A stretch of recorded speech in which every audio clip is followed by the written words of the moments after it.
De repente, não mais que de repente, eu me impressiono com o que está acontecendo na Comissão de Ética do Senado. Abrem a comissão e abrem a Comissão Parlamentar de Inquérito para os advogados das partes dos acusados, mas não abrem para a televisão. Tudo se transforma numa farsa, porque os parlamentares e os assessores acabam gravando tudo em microgravadores, em celulares, e minutos depois a imprensa sabe de quase tudo.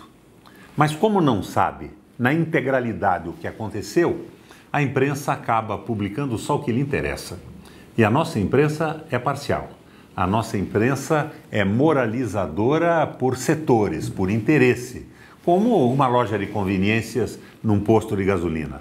Vende só o que quer vender. E o público fica completamente ausente da verdade. Há muito tempo atrás eu li um livro de um ex-juiz de São Paulo, Dácio de Arruda Campos, A Justiça a Serviço do Crime. E esse livro me impressionou. Ele analisa, por exemplo, as penas duríssimas em relação aos crimes econômicos, aos roubos, aos crimes materiais e as penas reduzidas em relação aos crimes contra a vida, contra a pessoa. E todo um conjunto processual que acaba favorecendo a chicana jurídica, a lentidão das ações.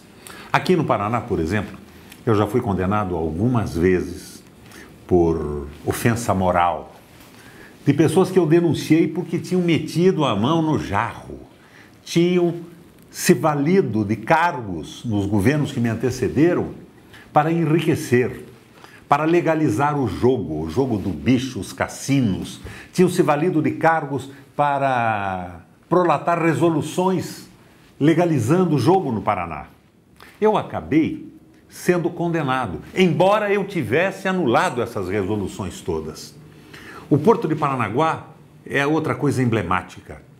O superintendente é meu irmão, Eduardo. Acabou sendo acusado de querer comprar uma draga por 40 e poucos milhões de reais. Anularam a draga. E eu lembro a pressão que fizeram para o Porto não ter essa draga. Há toda uma indústria da terceirização e do aluguel. Hoje o atual governador aluga por 6 meses uma draga por 37 milhões de reais. O Eduardo não pôde comprar uma draga por pouco mais de 40 milhões de reais, que duraria 30, 40 anos servindo ao Porto e fazendo o trabalho no litoral sul do país todo.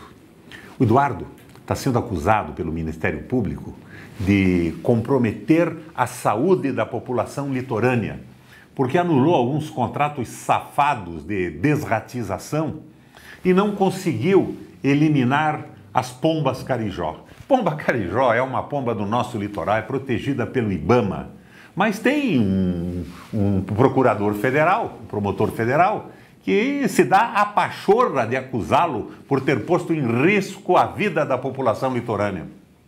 Quando Eduardo reformou o Porto, havia descremento de aves, essas famosas pombas, toneladas no sotão, na parte do forro do antigo Porto de Paranaguá.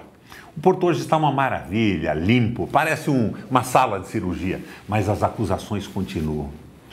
O transgênico era proibido no Brasil. De repente, o Lula livra o transgênico, mas a Assembleia Legislativa do Paraná proíbe.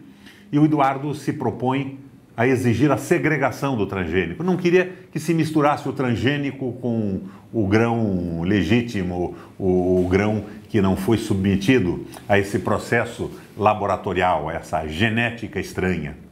Pois muito bem, está sendo processado pelo Ministério Público Federal. Ele talvez tenha dado prejuízos enormes àqueles que introduziram o transgênico quando era proibido no Brasil e que fizeram pressão para ele ser legalizado.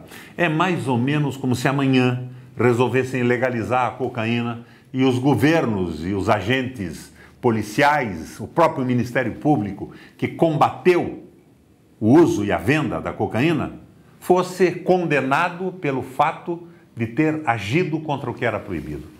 Minha gente, está muito complicada a coisa no Paraná. Eu denunciei os roubos da Copel, eu denunciei superfaturamento de estrada, pagamentos indevidos. Na justiça os processos não andam. O Ministério Público não age com a velocidade que eu esperaria do Ministério Público do meu estado e do meu país. Mas eu sou acusado de crimes contra a honra, sob o pretexto de que não posso chamar de ladrão quem ainda não foi condenado em instância final. Como disse Odácio de Arruda Campos, o nosso sistema pode ser definido como a justiça a serviço do crime. É muito difícil ser sério, ser justo e combater a imoralidade no nosso Paraná e no nosso Brasil.